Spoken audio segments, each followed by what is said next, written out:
E aí, guria linda, tudo bem contigo? Eu espero que sim, seja muito bem-vindo a esse novo vídeo e hoje eu vou te contar sobre os 10 itens e serviços de beleza que eu não consumo e quero te convidar a refletir comigo sobre consumo consciente. Aqui não é pra ditar regras e dizer pra ti não faz isso, não faz aquilo, não consome, isso tá errado, não. Eu vou compartilhar a minha experiência e também te mostrar que talvez tu esteja rasgando o teu rico dinheiro, né? Eu deixando até mesmo de realizar teus sonhos e ter experiências porque tu tá consumindo de uma forma inconsciente. Eu, Gabriela, estou te falando isso porque sou uma consumista compulsiva em tratamento. Esse tratamento que eu mesmo estou fazendo comigo, trocando e mudando, transformando os meus hábitos e tendo mais consciência sobre a minha forma de consumir.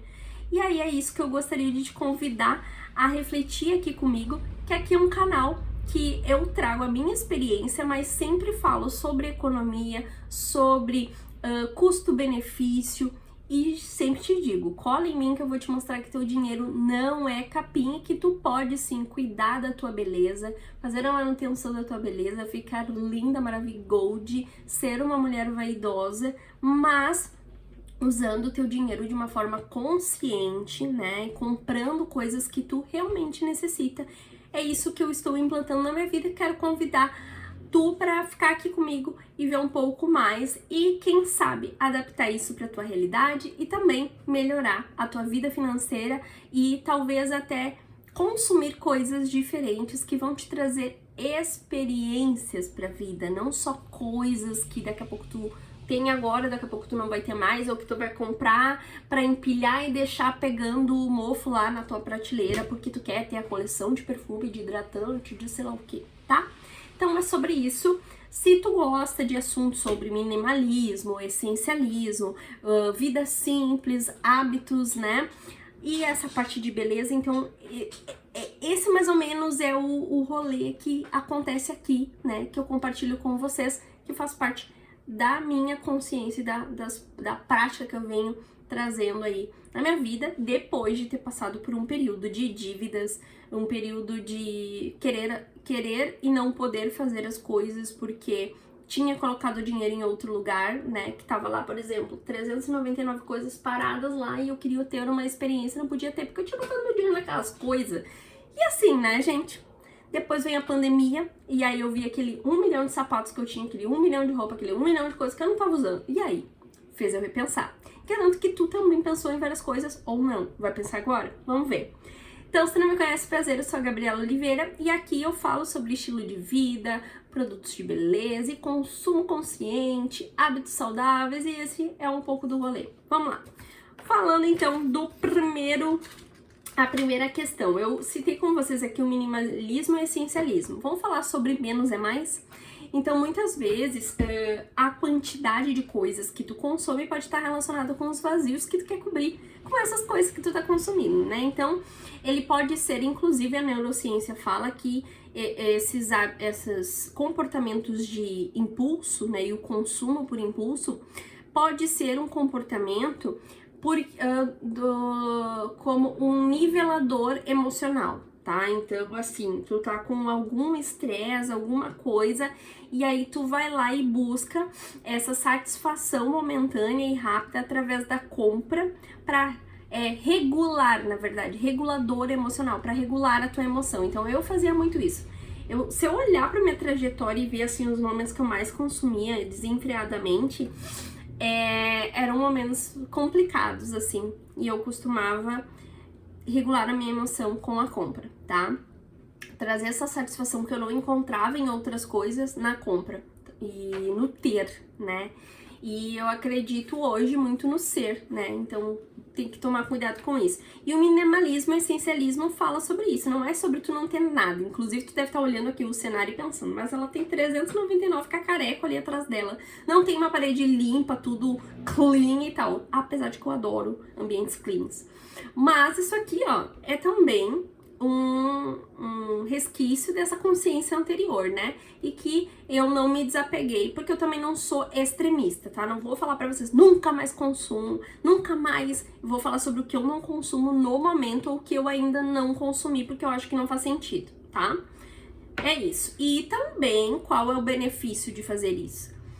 É economia e organização financeira, organização pessoal e financeira, tá? Porque daí, com essa organização financeira, essa economia, tu vai poder transferir o teu dinheiro que tu estava colocando em um lugar para outro e às vezes até criar uma reserva, né, para momentos, a reserva da paz, para tu ficar em paz se tiver qualquer tipo de imprevisto ou até mesmo tiver um sonho ou algo que tu queira realmente realizar ou uma experiência que tu queira adquirir, tu tem ali um dinheiro sobrando, né, que tu reservou para essas oportunidades e possibilidades. Pode fazer a reserva da paz para imprevistos, para tu ficar em paz, mesmo quando tiver imprevisto, e a reserva da oportunidade, para quando tiver oportunidade de um curso, de um livro, de uma experiência, de uma viagem, sei lá, tu possa ter condições sem te apertar ou sem te endividar, tá?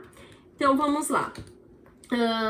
Então, muito do que eu falo aqui pra você sobre economia, sobre usar as coisas também, comprar por custo-benefício, tem relação a isso, né? Economia e organização financeira pra gente aí prosperar, enfim, ter uma vida mais simples também, porque daí de uma vida mais simples também faz tu ter mais abundância em certas coisas, principalmente, no meu ponto de vista, acho que experiências. É o significado que eu dei pra minha vida, né, de um tempo pra cá. Então vamos lá. Primeira coisa, gente. Como a gente fala aqui de produtos, eu sei que vocês que consomem esse tipo de conteúdo, já percebi isso, tem uma coisa em comum e que eu já vi em canais também, não é criticando, tá? Eu tô falando sobre a minha percepção e que eu acabei não adaptando essa prática pra mim, que é o cronograma capilar, né? Então as gurias vaidosas também pensam muito na questão do cabelo e fazer o cronograma capilar para ter um cabelo saudável XYZ. Daí o que acontece? Tem um produto para cada finalidade, para cada dia lá do cronograma. Então, digamos que 7 produtos diferentes de cabelo, por exemplo, hidratante creme. Aí daqui a pouco tem mais 7 shampoos, mais 7, sabe? Imagina a quantidade. Gente, tu é só uma cabeça, enfim. Eu não acredito, eu acredito numa alimentação saudável, lavar o cabelo, aprender a lavar o cabelo direito, comprar produtos melhorzinhos, né, às vezes com custo-benefício melhor, mas não é a quantidade, talvez a qualidade, também a qualidade do que tu consome, dos teus hábitos, né, daqui a pouco tu não bebe água, daqui a pouco tu não te hidrata, daqui a pouco tu não come bem, tu não tem as vitaminas necessárias e obviamente teu cabelo vai ficar um cocô. É óbvio, né? Ou vai ter muita queda de cabelo, ou isso e aquilo, enfim, gente. Não faço. E eu não vejo sentido nenhum em ter 900... E isso nunca vi. Mesmo sendo uma consumista compulsiva, isso nunca foi minha compulsão, porque eu nunca achei racional.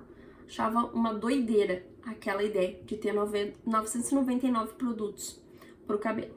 E é isso. Minha experiência, tá? Se tu quer fazer, continua fazendo. Tu que sabe. Segundo, depilação com cera. Então, pelo amor de Deus, gente, é uma coisa também de serviço de beleza que é muito consumido por mulheres, né?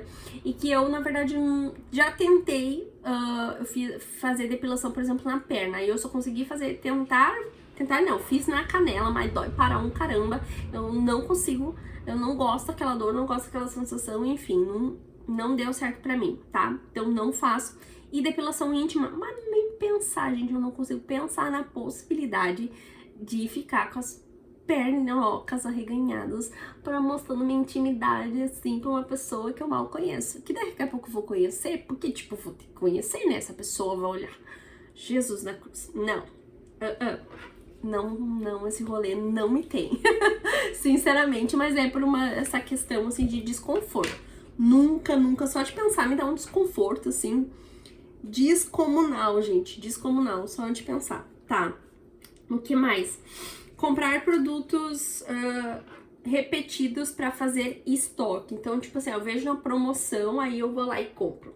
Uma brusinha que seja, só porque tá na promoção e vou naquele impulso. Já fiz isso, não faço mais. Acho que isso é uma forma também de, às vezes, desperdiçar. Por exemplo, ter 399 cremes hidratantes. Pra quê?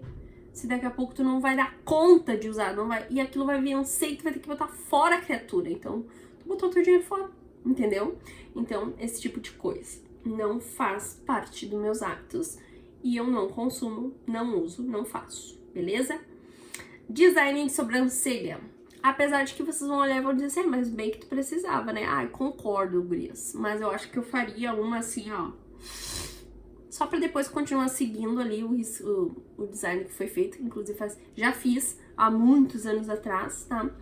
A onda aquela de micropigmentação não me pegou, porque eu vejo cada micropigmentação horrível, que fica, tipo, horrível mesmo.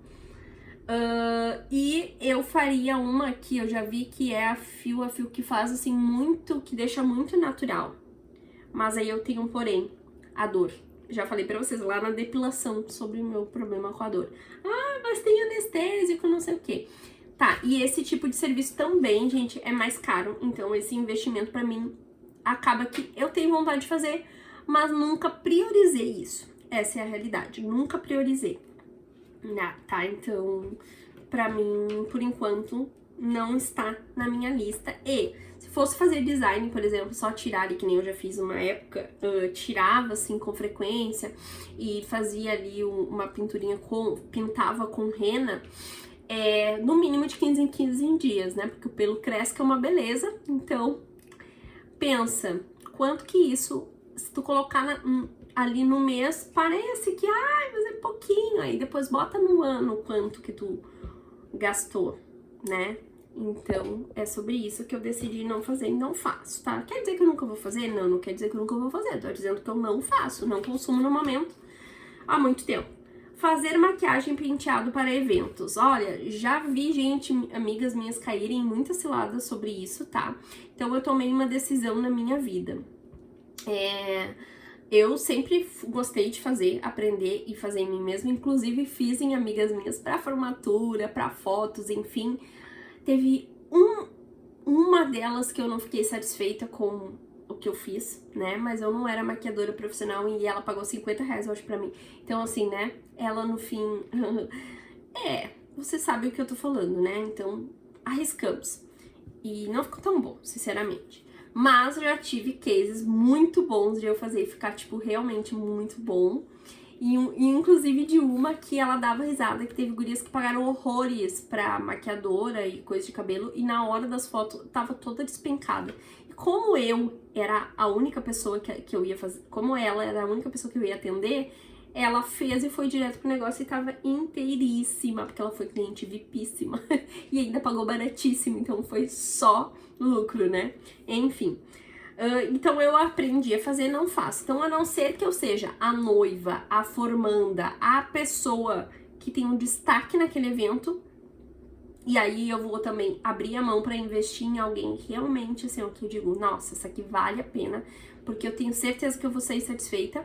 Não vou pagar qualquer pessoa pra fazer, porque posso me decepcionar, e já tenho, inclusive, que eu quis economizar, mas me frustrei.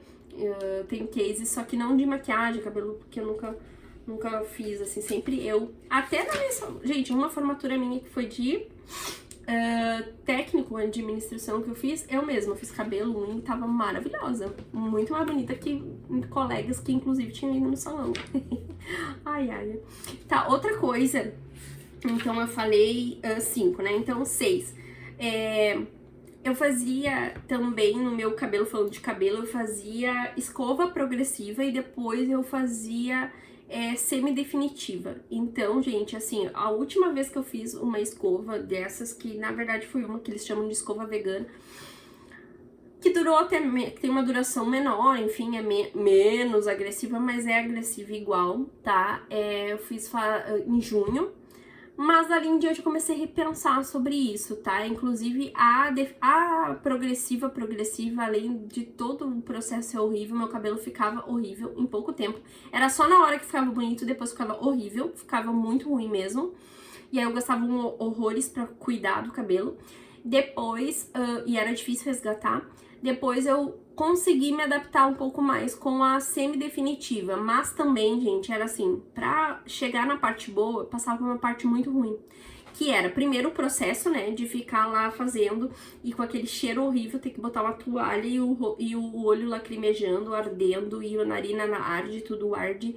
tinham que botar um ventilador desse tamanho na minha cara, assim, ó, pra dispensar um pouco daquele ar, ficar virada pra porta, e aí ficava aquilo todo o salão. Era, assim, ó, uma situação horrível. E depois de um dia ou alguns dias, começava a ter a reação no meu couro cabeludo, que sempre levantava um negócio, parecia umas cascas, sabe aquelas casquinhas de nenê? E aí eu tinha que ficar tentando tirar, parecia que eu tinha virado um pacote de farinha na minha cabeça. Era horrível, gente, horrível. E todas as vezes eu passava por esse processo tenebroso, que era tipo um processo alérgico, né? E aí da agressão que foi feita ali no couro cabeludo. E não tinha escolha, sempre acontecia isso. E ardia muito também o meu couro cabeludo enquanto elas estavam fazendo. Eu comecei a pesquisar também outras coisas a respeito de prejuízos à saúde, a respeito dessas progressivas e dessas semidefinitivas, e eu resolvi que eu não quero fazer, tá? Então, assim, ó, salve uma exceção muito louca que eu precise, tipo, muito disso, porque realmente dá uma facilidade depois desse processo ruim no dia a dia, mas, olha, tem que pagar o preço, literalmente, não só o preço financeiro, o preço também desse processo. Compra depois o item 7, comprar roupa só por estar em promoção ou por impulso, pra ir num evento, sabe? Eu tinha essa mania de comprar as coisas porque eu tinha um evento, porque eu tinha um impulso, por isso, por aquilo, por aquele outro motivos bestas, entende? Porque eu não queria repetir de roupa. E aí, gente, quando me vi com aquelas 399 roupas, enfim, acúmulo pra mim não faz mais sentido, né? Foi perdendo o sentido ao longo do tempo. Depois que chegou a pandemia, então, piorou, tá? Depois, oitavo item, cortar o cabelo. Eu cortava o cabelo de 3 em 3 meses numa época. Eu queria deixar o cabelo crescer, o meu cabelo não crescia. Eu perguntei pra uma amiga que tinha cabelo comprido, o que ela me disse? Tu corta o cabelo demais, menina, então por isso teu cabelo não vai crescer. E depois também eu tive a experiência de conseguir deixar o cabelo crescer, só que aí começou a ficar aquelas pontas espigadas e eu não queria eu mesmo cortar, né? E aí eu pensei, vou fazer um cortezinho, tipo assim, tava muito reto. Vou dar uma repicadinha aqui na frente e deixar comprido só atrás. Aí fui eu lá numa indicação, salão indicação, e o que a mulher fez, gente? Cagou meu cabelo de um jeito que vocês não têm noção. Ela simplesmente botou uma parte do meu cabelo pra frente, cortou reto, assim, e atrás deixou comprido, então totalmente desproporcional. E eu só fui ver depois, porque ela me deixou de lado, não tendo visão pro espelho. Quando ela me virava pro espelho, eu enxergava daqui pra cima. E quando eu fui olhar no espelho e mexer no meu cabelo, assim, ela ficou. Sabe quando a pessoa vai no cabelo e ela fica fazendo assim no cabelo? E eu não conseguia enxergar o corte, como ficou na hora. E aí eu fui tava esperando o ônibus, eu tava voltando do serviço, esperando o ônibus, e eu comecei a fazer assim, ó, no cabelo. Botei o cabelo pra frente e comecei a perceber, só no toque, a diferença que tava da parte da frente pra parte de trás. Quando cheguei em casa, morri chorando, né? Aí tive que correr ainda, que eu queria consertar, que eu sou dessa, que eu quero consertar tudo na hora. Chamei uma pessoa pra vir aqui em casa e o abençoado ajeitou meu cabelo, mas eu cortei tipo assim, ó, do cabelo que tava lá na cintura, eu tive que cortar o cabelo mais ou menos na altura que tá aqui agora. Pensa na minha frustração. Que raiva. Enfim, não passo mais essa raiva, não corto meu cabelo com tanta frequência. Sempre com um objetivo. Agora, por exemplo, há pouco tempo eu cortei porque eu quero deixar ele crescer de novo. E eu queria deixar ele tava com aquele... Eu fiz aquele chanel de bico, ele tava meio assim, eu quis ajeitar ele pra deixar um pouco mais reto, pra ele crescer mais uniforme. E deu tudo certo. Unhas, tá? Então eu fazia unhas alongamento, não era alongamento, eu não fazia alongamento, eu fazia uma esmaltação, botava em gel, unhas de gel. Então botava o gel em cima, a unha ia crescendo e aquele gel ia acompanhando ali o crescimento, deixava a unha mais grossa e também a vantagem era o tempo da esmaltação que permanecia. Mas tinha que fazer manutenção de 15 em 15 dias, se fosse fazer assim depois de um mês, gente, era difícil, a unha não tá horrível. Eu geralmente tentava estender para um mês, né? Mas às vezes tinha que fazer um pouco antes e isso eleva muito o custo, né? E também o custo foi aumentando ao longo do tempo que eu fazia isso eu comecei a fazer em 2017, não era tão modinha. Depois quando foi aumentando a busca, né? A ordem ali da demanda e oferta foi aumentando o valor também, aquilo ficou pesado no meu orçamento e eu também não conseguia mais, era muito distante da minha casa, onde eu fazia, enfim, daí eu tirei. né? E também eu fiquei uns 3 anos, de 2017 a 2019 fazendo, depois eu tirei. E agora eu mesmo nem esmaltação normal, mas eu faço, tá? Porque eu tinha uma manicure de confiança que eu demorei pra achar. E aí depois a gente teve uns percalços da vida, a gente se afastou, e ela também teve alguns problemas com o salão, enfim, e aí eu parei de fazer, tá? Eu tive uns problemas também financeiro, enfim, tive que me organizar e tive que parar de fazer. E agora eu mesmo cuido, minhas unhas agora estão só com base, tá? Eu mesmo cuido, corto lixo, enfim. E aí numa questão, um evento mais específico, eu posso então marcar pra ir só quando houver muita necessidade, olhe lá. Cílios. Eu também fazia alongamento de cílios, que era bom por um tempo antes, quando era novidade, mas o que acontece? Também tem que fazer de 15 em 15 dias, os cílios é muito difícil tu conseguir manter mais de 15 dias, porque ele começa a cair e começa a ficar muito feio. A minha também, a única da minha confiança e também um valor que eu conseguia, né, ter acesso, assim, que não pesava tanto, ela fica muito distante pra eu ir, então o tempo, essa coisa toda, otimização, eu comecei a repensar. E também quando caía, gente, eu comecei a perceber que os meus cílios naturais começaram a ser prejudicados. Elas falam que não, mas sim, não sei, de repente tem uma que tem uma técnica diferente que não, mas eu tive bastante prejuízo, meus cílios todos quebravam, então eles ficavam curtos. Agora, olha o tamanho do meu cílio. Esse é meu cílio natural, só com a máscara de cílios, e sem a máscara ele não aparece tanto, mas ele tem um fio mais longuinho, só que é bem fininho. Então assim, decidi por enquanto não fazer. Quando eu quero ter um efeito melhor, eu uso cílios postiços, aí eu mesmo coloco, tá? E se eventualmente eu quiser retornar a fazer essas coisas, gente, eu vou fazer, mas provavelmente assim, tem que ser perto, né? Tem que ser perto pra mim, meus critérios. Tem que ser perto pra fazer unha, cílio, coisas frequentes assim. Tem que ser perto pra mim, que isso era uma coisa que eu talvez pensaria em retornar a fazer, talvez. E eu teria que ter o orçamento disponível, sem faltar e tirar de lugar nenhum, assim, né? E tivesse orçamento tranquilão, assim, folgado, pra eu fazer isso, e hoje não é minha prioridade, então por isso eu não consumo, tá? Mas se em algum outro momento voltar, eu buscaria um lugar perto, uma pessoa de confiança, pra poder fazer as manutenções certinhas no tempo ideal, pra não deixar ficar feio, aquela coisa toda. Então esses são meus critérios, e por enquanto eu não consumo, e esses são os 10 itens de beleza que eu não consumo mais, serviços e produtos, tá bom? Espero que isso tenha trazido alguma reflexão pra ti. Se tu quiser adaptar isso pra tua vida, repensar um pouco sobre isso, o quanto que isso vai te trazer de economia, também pra mim trouxe bastante. E eu consegui também usar esse recurso que eu tava usando aqui para outros recursos que são minhas prioridades no momento, entende? Então, às vezes, não é de tu ser radical, não, porque não sei o que, agora eu vou fazer tudo em casa, blá, blá, blá, porque às vezes tu não tem tanta habilidade e tu vai levar mais tempo, e o teu tempo, né, é uma coisa que tu não tem nem como comprar de volta, né? Mas, gente, também pensar no sentido da tua saúde financeira, enfim, e do consumo consciente. E essa é a minha experiência, espero que tenha feito sentido pra ti, que tenha te ajudado de alguma forma. Deixa aqui nos comentários o que tu achou, se tu também tem alguma percepção sobre isso. E eu fiz esse vídeo porque os produtos recentes que eu comprei eu tô ainda usando, né? Então logo eu vou trazer resenha aqui pra vocês do último vídeo de comprinhas, né? De produtos de autocuidado, que eu fiz umas trocas de produtos novos, e eu vou fazer vídeos pra vocês, mas esses serão os próximos. Por enquanto é isso, espero que tenha gostado. Beijos e até o próximo!